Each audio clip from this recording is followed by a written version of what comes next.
Good afternoon, ladies and gentlemen. Matt Leschber here with 1836 Property Management in beautiful Austin, Texas. This video is to review our Q3 2022 Investor Satisfaction Survey responses. So we take the scores back to the teams. We have the teams follow up. We also run competitions internally to make sure that everyone's happy. This is on resident as well as the investor side. But we also like to review some of the responses, which are voluntary, just to acknowledge them, to own them, and to share with you guys kind of what we're seeing so that we can all move forward together and improve. So let's dig into a couple of these. One of these is going to be pretty benign. So far, so good. Sounds good to me. May have just gotten started with these clients, but either way, glad to know they're on the right track. Another one is, you own a great, I bought a house in El Paso, and the property managers there are so inferior. Hey, I don't know what they're doing in El Paso, but I'm just glad that we're not the ones inferior, and we are, in instance of this response, superior to those guys. So we'll keep competing to do better and better. But wish we were in El Paso. Sorry we're not, but maybe we can help in some way. I don't know. Give us a call if we can do anything for you either way. Another one is, thank you for taking such good care of our property. And then one of the interesting things that comes back is suggestions we get from owners. And these really help us either share data or improve our system if there's an opportunity. So this one says, I think it would be important to add to the leaving tenant walkthrough procedure to have a final walkthrough with the leaving tenant and the property manager. During this walkthrough, a property condition form is filled out noting anything not considered normal wear. At the end of the walkthrough, the leaving tenant signs the form, acknowledging the information is correct. Then all keys are turned over and doors are locked upon exit. The next morning, the lock should be rechanged or rekeyed. Well, in theory, that sounds brilliant, right? I mean, how clean is that? You just put a bow on it, walk out, everybody's happy.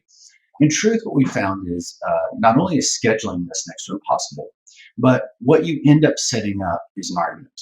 You are basically going through the property and telling the tenant what you're going to charge them for, and they're going to tell you why you shouldn't charge them for that, and conflict ensues. You're never going to agree on all these things because our job is to interpret what normal wear and tear means. Now, who in the world knows what that means? Well, if you go to court, the court's going to tell you what it means. You may not like it, but nevertheless, the tenant always thinks it's normal wear and tear. The investor always thinks it's damage. And that's one of the reasons why we don't do walkthroughs with residents. Even the major companies that do multifamily, they simply receive the keys and then go walk it afterwards.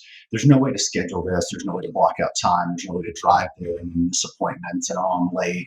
It just doesn't work, including the conflict. The other part of this is you're asking the tenant to just sign off. What if they don't want to sign off? What if they disagree? I mean, people won't even sign tickets when they get pulled over by the police. So the tenant's certainly not going to sign off if they have any disagreements. The other thing is that the keys have to be rekeyed once you have a new tenant in place. We have yet to have a problem where a tenant went back to a vacant property to do damage or do anything there. So if we were to lock the house, they could simply have copies. If we rekeyed it the next day, which we do have to rekey within so many days of the new tenant moving in, but if we rekeyed right away, then we would still have to rekey for the new tenant, costing the owner more money.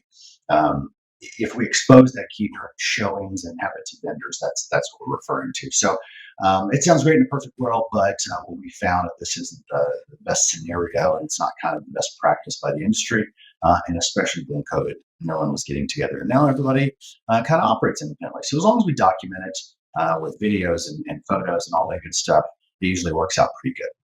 Another one is, I think that there is an opportunity for improved communication. It's difficult to have a timely discussion to someone live. I don't want to communicate through emails. This is all great stuff. So let's take the first part of that. We operate a business. The business runs on normal business hours, Monday through Friday, normal business hours. So what we suggest is that you schedule time with your property manager, your maintenance manager, whoever it may be, including someone in administration, to be able to address your concerns, to be focused. Also, we always have to have an agenda for a meeting, because if you meet to tell us about a problem, we can't deliver a solution. We need to know what the problem is, research it, be able to come together and say, okay, ABC, here's what we can do together to move forward. So we're not wasting your time, wasting days on market, things of that nature.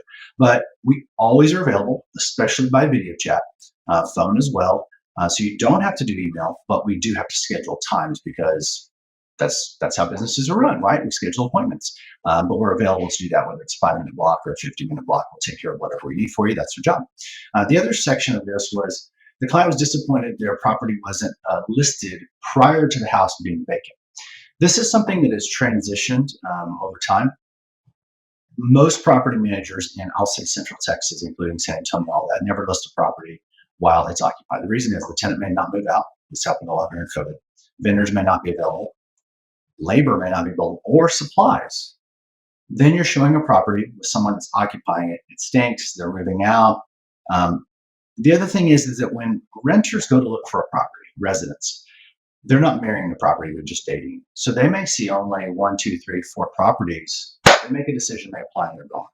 So the property pool of those applicants turns over so quick that it's constantly changing. And so if you don't deliver the best product to them in the best way, you're not going to get the highest rent, because who wants to pay for a stinky place with dirty walls and not knowing if they're going to be clean? Then if you have somebody that applies, they get accepted, you've got 1 week to get ready, and you don't deliver that, you could be in breach of lease as well.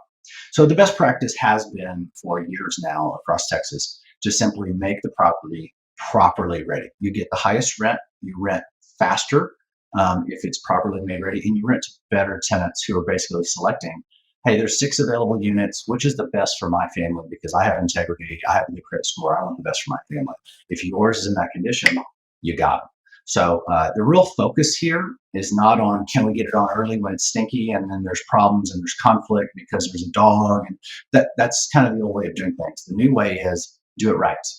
Get it vacant, assess it correctly, make sure you have time to actually properly make it ready. What if there's been shifting and you can't get the front door in because the supply is not there, or the labor is backed up 2 weeks, which happens all the time in Austin in the summer?